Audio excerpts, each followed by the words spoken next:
সভাপতির হাতত আর তৃতীয়টো ব্লক কংগ্রেসের সভাপতির হাতত। আমি প্রদেশত দিয়া আইছোঁ, আজি জিলা কংগ্রেসের সভাপতির হাতত দিলোঁ। আমি আশা কৰোঁ যে দলীয় হাইকমাণ্ডৰ প্ৰতি আমাৰ বিশ্বাস আছে যে আমাক প্ৰাৰ্থিত্ব কৰিব, কিয়নো আমি যোৱা 5 বছৰ 16 নে 21 পৰ্যন্ত বিধায়ক আছিলোঁ সোণাইত। বিধায়ক থাকোঁতে সোণাইৰ বহুত উন্নয়নৰ কাম কৰিছোঁ। তাৰপিছত যেতিয়া কংগ্ৰেছ দলৰ বিধায়ক হৈ বিজেপিত গৈ আছে, যোৱা 2024 নিৰ্বাচনৰ আগত, এই নিৰ্বাচনৰ আগত যেতিয়া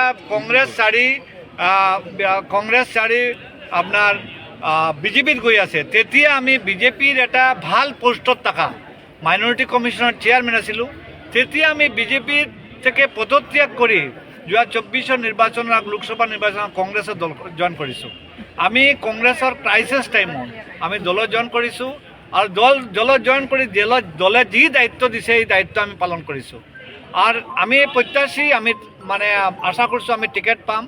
আর আমাক যদি দলে টিকিট নিদিয়েও, দলে আরও যদি কোনোবা দিয়ে দলের মানে সার্ভে মতো, দলের পর্যবেক্ষণ মতো, আমি দলের সৈনিক হিসাবে ওই প্রার্থী আমার কারণে যিমানখিনি কষ্ট কৰিম, বেলেগ কোনো প্ৰাৰ্থী যদি টিকিট পায় তাৰ কাৰণে ইমানখিনি কষ্ট কৰিম।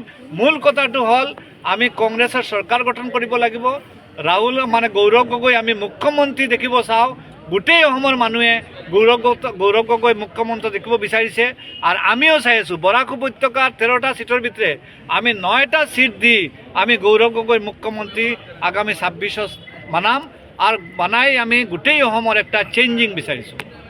কিমান সিট পাব বুলি ভাবে? আমি বৰাক উপত্যকাৰ 9টা সিট পাম।